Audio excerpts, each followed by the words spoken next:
Oi, eu sou a Daisy. Eu sou a Mini. Eu sou a Jane. Sejam bem-vindos e bem-vindas ao DonasCast. Esse é mais um episódio do quadro Mulheres Criativas. A cada episódio, a gente convida uma mulher da indústria criativa para conversar sobre um tema que envolve o mercado que ela atua. E hoje vamos bater um papo com a Jane Carmen sobre criação de cenários para animação. A Jane é uma ilustradora da Grande Belo Horizonte, formada em cinema de animação e artes digitais pela UFMG, que adora narrativas. Já fez desenhos para livros infantis, quadrinhos, dirigiu o curta de animação Metamorfose e fez cenários para o curta Porque o Coração Bate Rápido. Em 2020, trabalhou na Especial Filmes como cenarista no longo de animação Placa Mãe e atualmente trabalha na Alopre Studio, também desenhando cenários. Quem quiser conhecer e acompanhar o trabalho dela, pode segui-la no Instagram, @janecarmenos, ou ir no portfólio dela também, que é janecarmen.com. Jane, a gente queria agradecer muito a sua presença aqui no podcast. Você já estava na nossa listinha há um tempão, assim. A gente queria já trocar essa ideia com você. Então, que isso, gente. Muito obrigada por estar aqui. Que isso, eu fico muito honrada de ter sido convidada. Eu gosto muito do trabalho de vocês, tanto como ilustradoras, mas também o trabalho que vocês desenvolvem no Donas, essa questão de colocar as mulheres do mercado em evidência, eu acho uma coisa muito importante, que só fortalece a gente.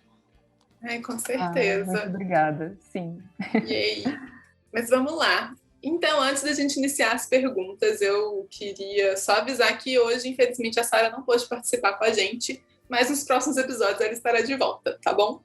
E a primeira pergunta, Jane, eu queria que você contasse pra gente um pouquinho o que foi que te chamou a atenção para trabalhar com cenário. Nossa, essa história é uma história até engraçada, assim, porque eu descobri que eu gostava de cenário, eu já estava terminando o curso de animação, que eu formei em 2017, e foi no último semestre, cursando uma aula de desenho de observação, que uma professora falou comigo que eu até levava jeito para desenhar cenário. E nessa mesma época, eu estava finalizando o curta que é necessário fazer para a gente formar, né? E nesse curta, eu fazia animação e eu acabei tendo um problema na mão também, por causa das teclas que eu tinha que apertar para poder flipar o desenho, sabe? Eu flipava tanto que eu acabei tendo uma tendinite. E doía muito, então eu tive que parar de animar. Então eu comecei a prestar atenção em outras coisas dentro da arte que eu gostava de fazer também.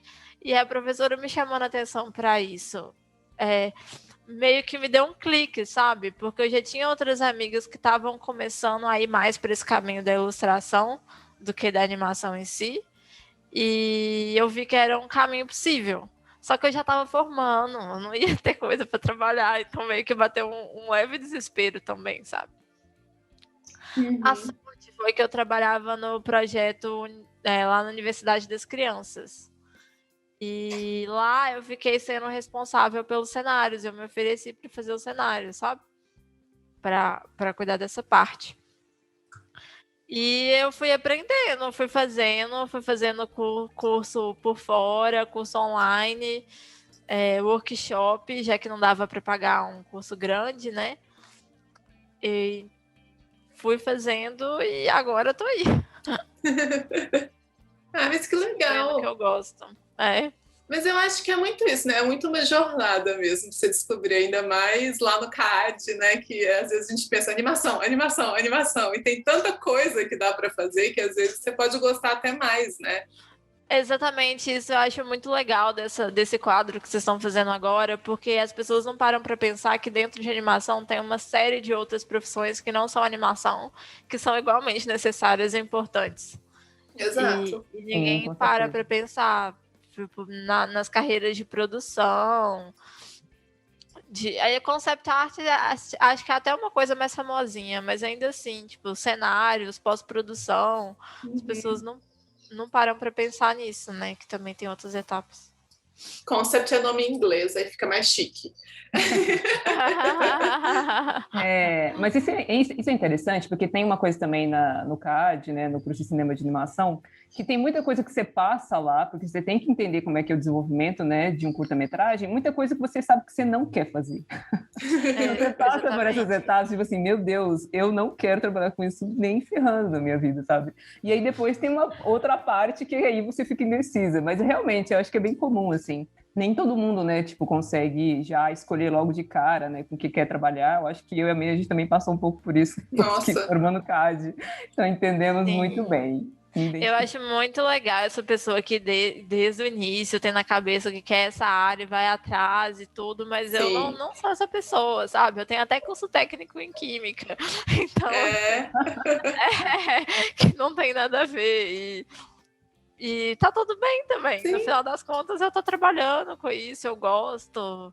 E outra coisa interessante também, acho que de falar da minha jornada com cenário, é que eu tinha muito medo, sabe? Antes do final do curso eu não tinha experimentado também, porque eu achava que você precisava saber tudo de perspectiva para começar um cenário. Que você tinha que ser assim, dominar tudo. E essa não é a realidade. Mas na minha cabeça era. Nossa, mas na cabeça de muita gente ainda né? Disso, de que, tipo, você só vai conseguir fazer cenário, você só vai conseguir fazer isso se você souber perspectiva. Se você tiver, tipo, conseguir fazer um cenário hiperrealista com 1 trilhão de prédios e só isso que é válido, né? Nossa, exatamente. Eu tinha muito essa ideia de que eu tinha que já atingir um nível técnico para depois eu começar a trabalhar naquilo, sabe? Sendo que na realidade, não, você vai aprendendo enquanto você está fazendo. E o fato de você estar fazendo te ajuda a aprender mais rápido.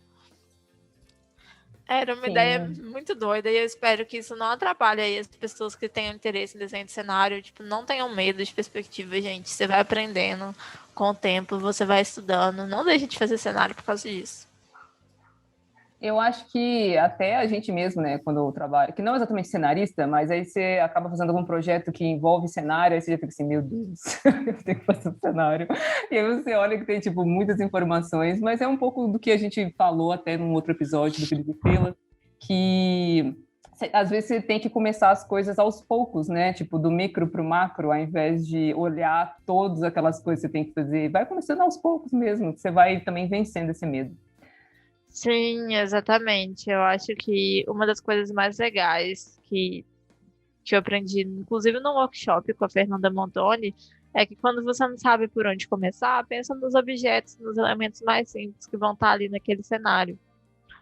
E a partir dele você vai construindo, você vai vendo as coisas que combinam com aquilo ou não, os outros elementos. Sim, com certeza.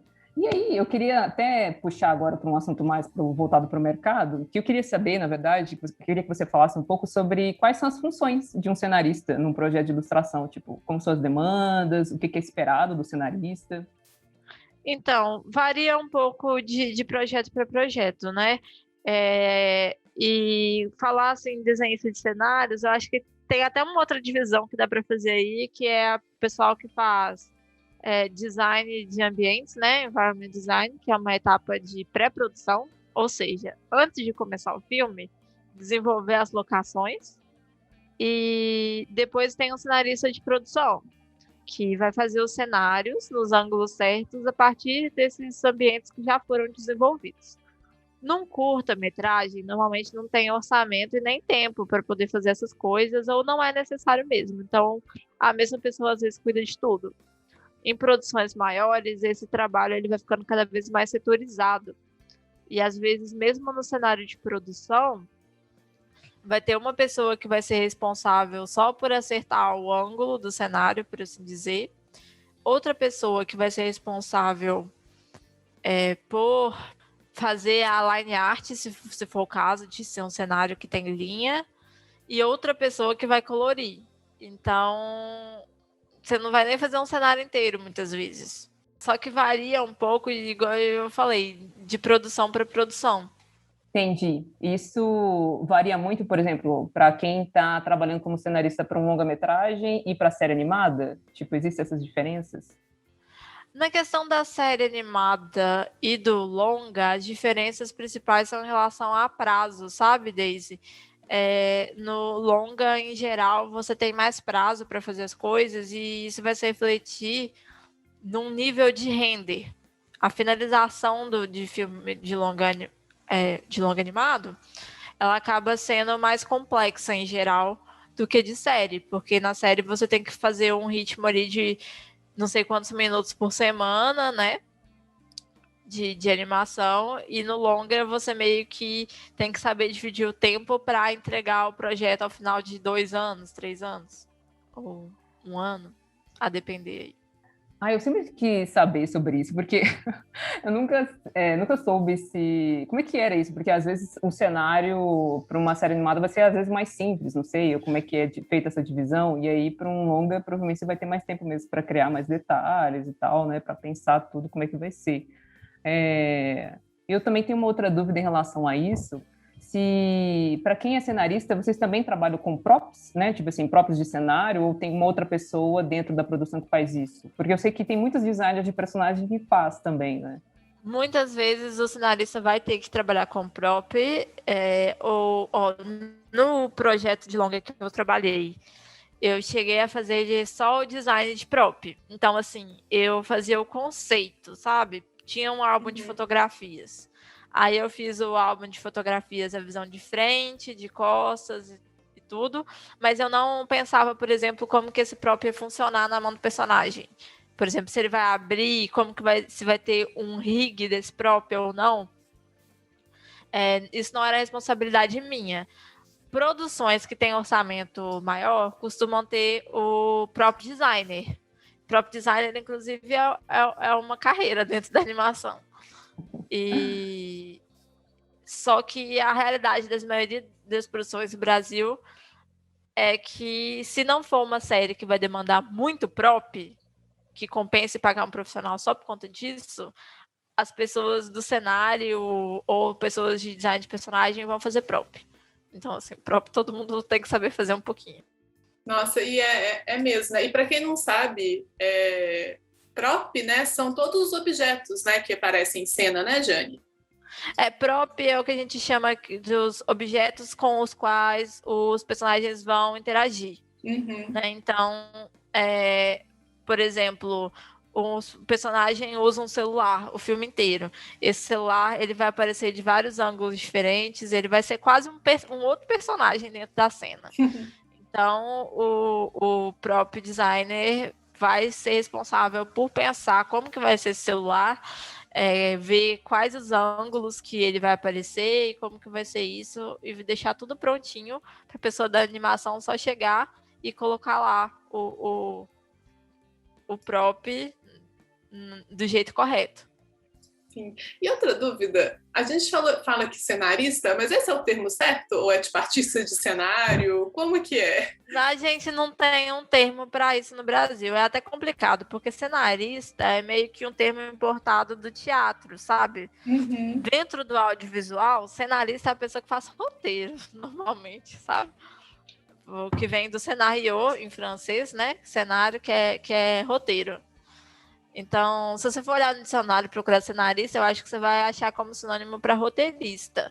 Só que no teatro, cenarista também é a pessoa que vai colocar os elementos do cenário, do palco, sabe? E é meio que essa ideia de você colocar os elementos ali onde o seu personagem vai atuar na animação. Então, assim, é um vocabulário em construção, sabe? Tem gente que fala artista de cenários, tem gente que fala cenarista, tem gente que fala ilustrador de cenários, tem gente que fala BG, ilustrador de BG. Sim, do background, né? Ilustrador de BG. Então, assim, não tem um termo certo. Mas porque... a gente faz cenário. Sim, é porque são profissões, se você for pensar, relativamente novas, principalmente aqui no Brasil, né? Então, relativamente sim, vamos dizer que teve um boom maior, né? Você vê muito mais vagas hoje em dia, principalmente vagas mais específicas, eu acho.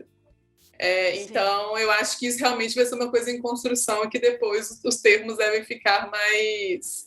É porque eu vejo isso muito, principalmente com artista de voz, que antes chamavam todo mundo de dublador. Né? Não importava. É a voz original. Exatamente, né? a voz original. Então, hoje em dia, muitas vezes você fala artista de voz, né? Ou a voz original. Então, é uma coisa que eu acho que realmente é em construção e a gente vai aprendendo, né? Conforme vai passando e ficando mais mais, não quero dizer comum, mas vai ficando mais normalizado, né, para todo mundo. Sim, e eu acho que sim, no final das contas, essas profissões é tudo mesmo, vários nomes para a mesma coisa. Então, se tem cenário no nome, tem cenário ali, pode saber que você vai estar desenhando locações. E é isso aí. Uma outra dúvida técnica que eu tenho é com qual pessoa da equipe geralmente você tem mais contato? É tipo o diretor de arte ou tem outra pessoa? A pessoa que a gente mais tem contato de longe, assim, é o diretor de arte ou supervisor de cenários também, porque dependendo da produção tem essa pessoa. O diretor de arte, ele é responsável pela unidade estética do filme, né, e decidir o que vai ser aprovado ou não. Então ele tá sempre ali de olho nos cenários, garantindo que está tudo nos conformes, tudo dentro do estilo proposto. E também tem outras pessoas da produção que a gente tem contato. O produtor é uma delas, para eles terem uma noção de quanto tempo, mais ou menos, qual a dificuldade daquele cenário, só para dar uma noção mesmo. E outra pessoa que a gente costuma ter contato é a pessoa que prepara o arquivo para os animadores, que a gente chama de pessoa do setup, né? Que faz não sei exatamente, é uma dessas outras profissões que ainda não tem um termo bem definido. Mas é porque o animador, muitas vezes, ele precisa do cenário, né? Na maioria das vezes, ele precisa saber onde aquele personagem vai atuar. E aí tem esse outro artista que vai preparar o arquivo certinho para o animador, já com o cenário, nas especificações técnicas daquela cena, para que tudo seja feito de acordo. Tem animadores, às vezes é mais raro a gente estar em contato com os animadores. Normalmente são duas equipes diferentes e a gente fica no departamento de arte e eles ficam no departamento de animação. Legal. Eu queria falar também que essa profissão setup de animação, eu nem sabia que existia até ano passado. Sim. E aí a gente teve até um episódio do Donascast também que a gente falou com a Natália Meirelles, que ela é setup de animação, e ela contou também um pouquinho como funciona. Então, se você que está ouvindo esse episódio quiser também saber um pouco mais, dá uma conferida lá no nosso Spotify ou no YouTube, que tem esse episódio com a Natália Meirelles. Sim, né? É muita gente, né? Quando a gente para para pensar, é tanta gente que trabalha para o filme acontecer, não é só o animador, né? E, sei lá, o diretor. E isso é muito bom saber dessas outras profissões e esse contato, né? Porque no final, para você fazer um filme, é um trabalho muito em equipe. E eu acho que quem quer trabalhar com isso tem que ter isso muito em mente, né? Sim, com certeza. Eu acho que no final você vai ter um trabalho único. E para isso é necessário que as pessoas da equipe sejam sintonizadas ali. E que no final tenha mesmo, né, essa impressão de que foi de ser algo único, sabe? Um produto Sim. final. Uhum. Não sei se deu para passar direito a ideia, mas é muito importante. Não, sim, com certeza. É todo mundo trabalhando junto em prol do filme, né?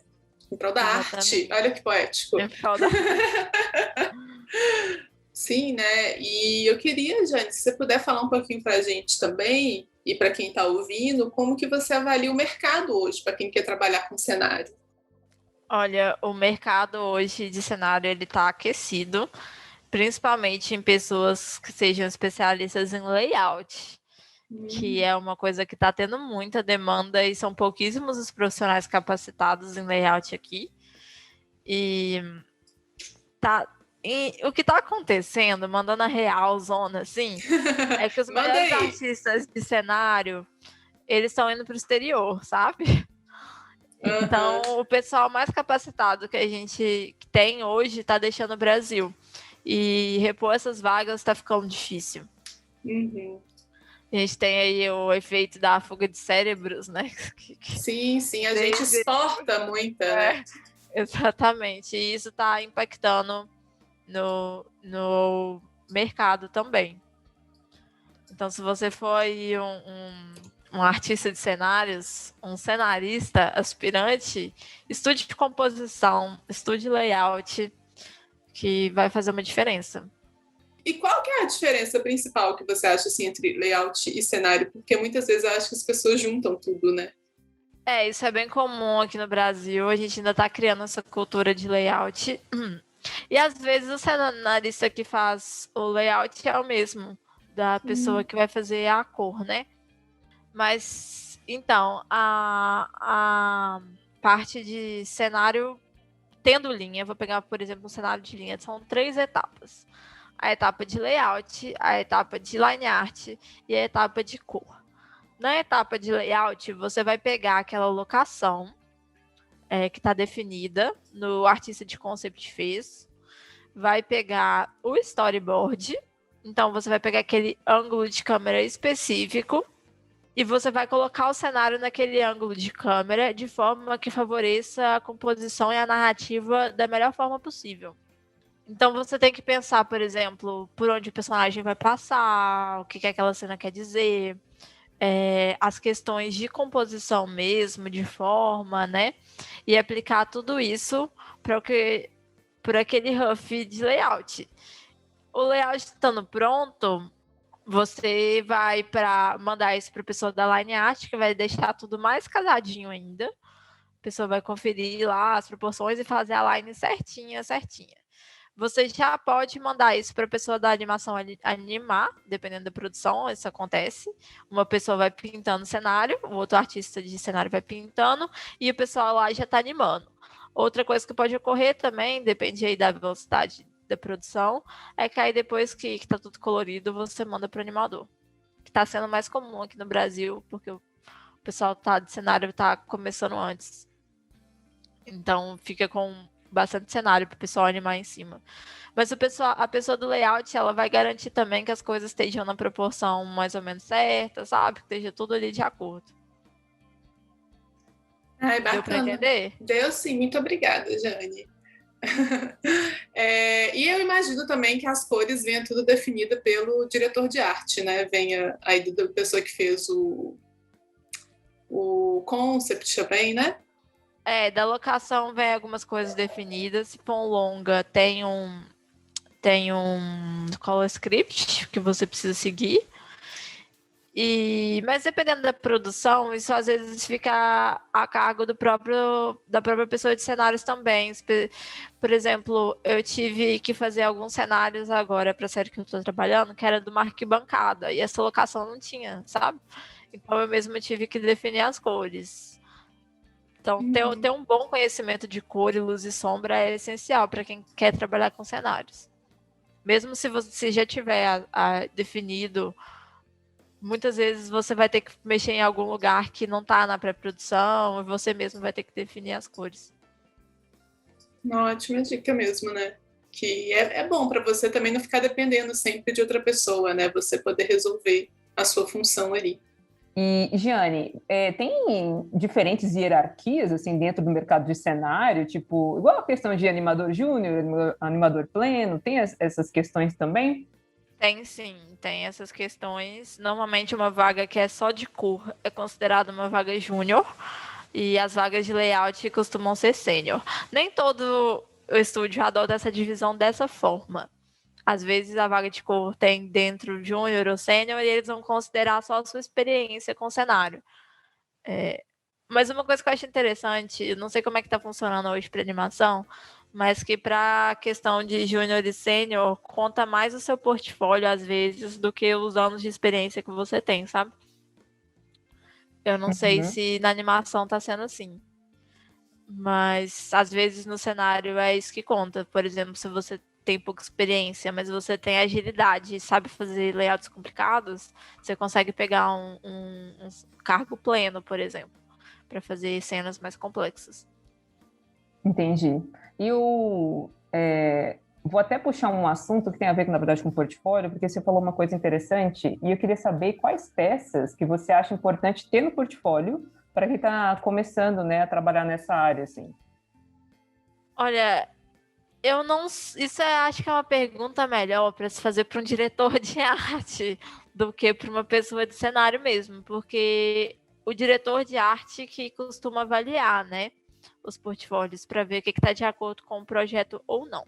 Eu já deixo uma dica, vai lá no meu no meu portfólio e olha lá, e aqui eu te falo, aquele portfólio é um portfólio mediano, tá?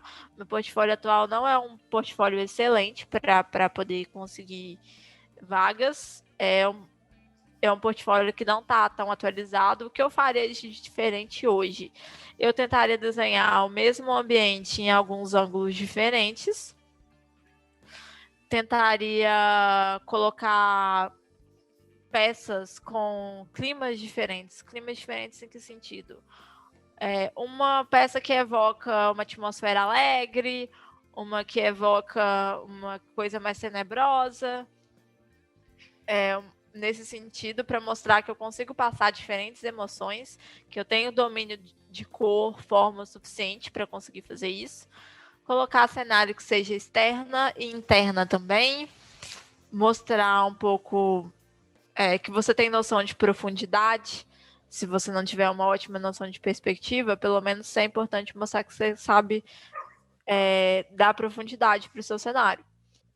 E às vezes também é legal você ter um cenário em diferentes momentos do dia, que é uma coisa que eu não tenho no meu portfólio, mas que é bem importante, assim, para mostrar que você entende como que aquele objeto, o mesmo objeto, pode ser pintado de formas diferentes sem perder a essência, sem perder o volume, sabe? Acrescentar uma coisa também, que é uma coisa que eu já vi outras pessoas de cenário falando, que para focar nos estilos que você tem interesse em trabalhar, sabe? Porque se você tiver uma peça de cenário super renderizada e e todas as outras são um estilo fofinho, bonitinho e simples, chapado, muitas vezes o pessoal vai te procurar só por aquela peça super renderizada que você tem. E vão querer que você faça outros trabalhos daquele. Então, se você não quiser fazer um trabalho daquele, tira aquela peça do seu portfólio. Não, com certeza. Eu já achei que você deu ótimas dicas aí, mesmo sem ser o diretor de arte, Jane. Mas porque, às vezes, eu acho que uma dificuldade que a gente tem muito na hora de pensar portfólio é exatamente isso, o que eu coloco. Tipo assim, vou ficar desenhando cenários aleatórios aqui, e às vezes você só pensa, vou desenhar umas florestas, e aí você fala, o que eu posso mais fazer? E eu acho que você deu um guia muito bom aí pro pessoal, até para mim, eu penso muito, eu que gosto de trabalhar com livro infantil, né? E é uma coisa que eu acho que você falou, que eu acho que é muito interessante mesmo, você mostrar como que você passa emoção só pelo cenário, às vezes, só pela cor, mostrar como você entende isso. É muito legal e eu gosto a gente acho que sempre fala aqui que é essa mentalidade mais direcionada, sabe? Você não está fazendo só por fazer, você está fazendo porque você sabe que você tem que mostrar isso para a pessoa que você quer trabalhar. Então eu acho isso muito importante. Exatamente. Mas eu acho que também não vale descartar esse cenário de fazer só por fazer, sabe? Porque eu aprendi muito fazendo cenário só por fazer. E só porque eu queria. Só a questão é que tem o seu momento de estudo e tem as peças que você apresenta no portfólio, sabe? E no meu próprio portfólio eu sinto muito que falta um pouco dessas peças, que muitas vezes são peças que eu já desenvolvi, mas por serem projetos que ainda não foram lançados, eu não posso colocar lá, tá? Então, isso é outra dica. Não fiquem contando com vocês vão poder usar a arte de vocês no portfólio, porque tem um período aí que você tem que esperar o lançamento do produto, que vocês às vezes não podem mostrar ele para ninguém. E esse período pode durar 2, 3 anos, a depender do projeto, às vezes até mais. Então, façam as artes pessoais e pensando nisso também. Isso é muito complicado, né? Principalmente para quem trabalha com animação, mas também acho que para quem trabalha com livro infantil, né? Às vezes demora para lançar livro, então às vezes você não consegue colocar ainda no portfólio. Então, essas dicas são muito importantes, principalmente se você tem algum projeto pessoal na gaveta, né? E você usar aquilo para você mostrar exatamente o que você está falando. Eu gostei muito das dicas que você passou, inclusive nessa questão de você pensar, né, estrategicamente para o seu portfólio, porque às vezes a gente tem a impressão de que, eu sou ilustrador, então eu vou colocar umas ilustrações lá, então, tipo, logo o diretor de arte vai entender que eu tenho capacidade de fazer, mas às vezes não, às vezes ele quer ver exatamente a peça que ele está procurando, sabe? Então, tipo, se ele quer saber se você trabalha num cenário, tipo, sei lá, um ambiente externo e um ambiente interno, e você não tem uma delas, talvez ele te exclua e ele veja o portfólio de uma outra pessoa que tenha esses exemplos, né? Então, às vezes, a gente tem que também ter essa maldade de... Nem maldade, mas é uma palavra, entre aspas. De pensar nessas questões, tipo, às vezes muito literal, né? De, tipo, apresentar algumas peças no portfólio tem que ser realmente uma estratégia para saber, olha aqui, é isso que eu sei fazer, então, se ele vier procurar, ele sabe, né, do que eu sou capaz. Porque, às vezes, fica subentendido para a gente, mas não é, né? Então, tem que ficar bem mais claro. Eu gosto muito dessa dica que você passou. Sim, e uma coisa bem comum agora nas vagas, cada vez mais comum, o pessoal exige um teste para você fazer. Então, normalmente seu portfólio ele vai ser selecionado baseado se você vai ter condições de fazer o teste ou não. Porque não basta você fazer artes bonitas. O pessoal da animação, eles querem ver se você consegue adaptar o seu estilo para a necessidade daquela história, daquele projeto. E se você consegue fazer isso rápido. Mais ou menos no ritmo da produção. Então, às vezes, eu fiz 2 testes. Um eu tive 2 dias para fazer um cenário. Outro eu tive... outro eu tive um final de semana também. Então, às vezes, são bem corridos.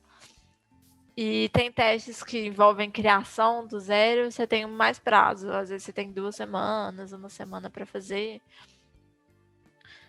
Mas é isso, não adianta só você ter as peças bonitas, você tem que ir desenvolvendo, você desenvolve com o tempo também. Um pouco de agilidade. Sim. E quando eu falo um pouco de agilidade, eu não tô falando que você tem que ser a pessoa mais rápida do mundo, não, tá? Porque eu sou longe disso, tá? Eu tô longe, mas muito longe de ser a pessoa mais rápida da produção. Então, não sou essa pessoa veloz. Mas quando eu falo agilidade, é de você já saber mais ou menos quais as etapas que você tem que seguir para chegar num determinado resultado. E não ficar pensando muito, o que eu tenho que fazer agora? Você já ter mais ou menos uma fluidez, acho que é a palavra certa, de trabalho, tá? Não é para ser The Flash muito maluco também, não. Só não... Sim, né? Essa coisa de agilidade, a gente pensa também que às vezes as pessoas desenham, que nem você falou daquele desenho todo renderizado, você acha, eu tenho que fazer isso em 2 horas. Também não é para tanto, né, gente? Não, ter isso que a gente falou, é ter essa noção, é ver o que o trabalho está pedindo e como que você pode resolver isso no tempo que você tem, né? Nada vem, não é fazer milagre aqui, né? Ninguém, todo mundo aqui. Não é para arrumar desespero por causa de agilidade, não. Desenvolver ansiedade, né? Não tem nada a ver com isso. Tem a ver com se organizar, igual a Mini falou, se organizar para fazer as coisas da melhor forma possível no tempo que você tem. Não, adorei porque as dicas. Eu estou muito longe de ser uma pessoa... ser a pessoa mais ágil das produções que eu trabalho. É engraçado isso, porque eu acho que passa uma ideia, eu acho, tipo, geral, que todo mundo é muito rápido para fazer as coisas. Não só o cenário ilustrador, mas parece que existe essa vibe. E, tipo, gente, não é assim, a realidade não é essa, sabe? Então é bom ter... a gente tá aqui comentando sobre isso, porque, né, tipo, não é assim, né, que funciona. Realidades. Aqui no Donas a gente traz #realidades. Vamos lá. Mas, puxando agora, né, que a gente está falando sobre portfólio, sobre essas... O que é legal, né, de você ter no portfólio. Às vezes a pessoa está montando ali o primeiro portfólio. E, Jane, qual dica que você daria para alguém que está começando a entrar nessa área agora? Desenha bastante, vai atrás das pessoas aí que gostam de cenário também, peça feedbacks. Se puder fazer curso, eu acho que curso ajuda muito, sabe? Dá para aprender sozinho? Dá, mas vai demorar mais. E o curso dá essa acelerada. outras dicas para quem está começando é não ter medo, gente. Não ter medo de perspectiva. Vocês vão aprendendo com o tempo. Estude. Perspectiva é importante. Vai te diferenciar aí. Mas não deixe isso travar você. Ótimo, porque eu acho que tem muita gente aí com medo. E eu acho que ouvir, né, isso de quem já está na área, já trabalha com isso, é muito bom, né? Porque a gente consegue se identificar, assim. E Jane, quais são suas principais referências na área, assim? E como é que elas influenciam o seu trabalho? As minhas referências, elas variam às vezes, vai de época, mas tem algumas que ficam, assim, que eu estou sempre consultando para ver como que um artista resolveu determinada coisa, como que ele pensou uma composição ou uma certa combinação de cores, que são a Mary Blair, que é mais artista de concept, né, do que de cenários em si. O Eyvind, que foi artista de cenários da Disney e fez cenários pro Bela Adormecida, que eu acho que é o trabalho mais famoso dele. Tem o Maurice Noble, que fez vários cenários para Warner e é autor de um livro que, se você tem interesse em cenários, você tem que ler este livro, que chama The Noble Approach. Outra referência muito grande, assim, acho que é uma das pessoas que eu mais admiro, que estão vivas, é o Scott Wills. Ele é mais conhecido pelos cenários do Samurai Jack, e mais recentemente ele fez os cenários do Primal. É um artista excelente, que eu admiro muito. Eu queria ser 1/10 do artista que ele é, assim. E no Brasil, eu sou muito influenciada pelo trabalho da Fernanda Montoni, que eu já tive a honra de fazer workshop com ela, e que foi uma pessoa que me estimulou muito quando eu estava começando. Que eu entrei em contato com ela, perguntei, e ela me ajudou muito. Então o trabalho dela me influencia até hoje. Como que eu uso essas referências no meu trabalho, que você tinha perguntado? Normalmente, eu tenho um cenário, por exemplo, que é dentro de um filme de ficção científica e é um clima tenebroso. Então eu vou atrás desses artistas, eu tenho pastinha aqui desses artistas e eu vou ver, tipo, o que esses artistas fizeram relacionados a esse tema. Ou então eu preciso resolver alguma questão de composição. Aí eu vejo se algum artista já fez isso de forma parecida e uso como referência mesmo. Legal, eu gosto muito de todos esses que você falou, inclusive da Fernanda Montoni, né, onde todas aqui fizemos um workshop com ela, e ela é maravilhosa. Quem sabe aí um dia a gente também não bate um papo com ela por aqui. Mas eu adorei as indicações, acho que são todas muito boas. E eu gosto muito do jeito que você também organiza as referências para aplicar no trabalho. Não, eu queria falar também que, basicamente, quem quiser saber minhas referências são essas da Jane também, que eu adoro todas. O que ela falou, acho que ela organizou de jeito bem melhor do que eu falaria. Inclusive, da Mary Blair tem um livro muito bom que eu li, que é o The Art... Meu inglês, gente, vou gastar meu inglês, peraí. The Art and Flair of Mary Blair, An Appreciation, do John Canemaker. Acho que é isso. Vai estar escrito aqui no coisa, gente. Não me cobra o inglês agora, não.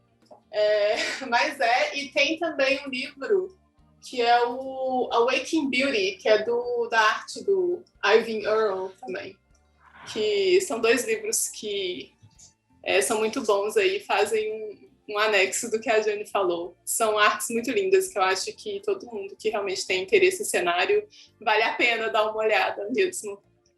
Agora eu quero ficar vendo esses desenhos deles, que são tão bonitos. Nossa, eu queria muito esses dois aí eu não tenho. Faz ordem, Jane, sempre que quiser emprestado. Na pandemia é difícil, mas depois... A minha tem uma biblioteca enorme, é muito... dá muita vontade, assim, de tipo... Olha, tá até pagável o Awakening Beauty. Tá bem caro, mas assim, considerando, tá bem caro. Considerando, né? Quem sabe presente de aniversário, de Natal, né? Vai jogando as indiretas, gente, na família. Gente, olha isso! Manda o link no grupo da família. Seria tão legal, olha. Mas eu acho muito bom, e eu acho muito bom você ter essa noção do não só o que te inspira, né, quais artistas você gosta, mas por que você gosta deles, né?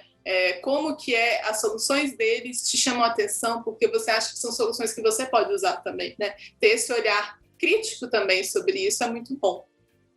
Sim. E eu queria ressaltar também que essas são referências que eu utilizo no meu trabalho pessoal e que eu tento incorporar no dia a dia do estúdio, mas que nem sempre dá, porque as estéticas que você segue são, às vezes, muito diferentes dessas estéticas que eu gosto de trabalhar. Então, nem sempre eu tento trazer, mas nem sempre é possível.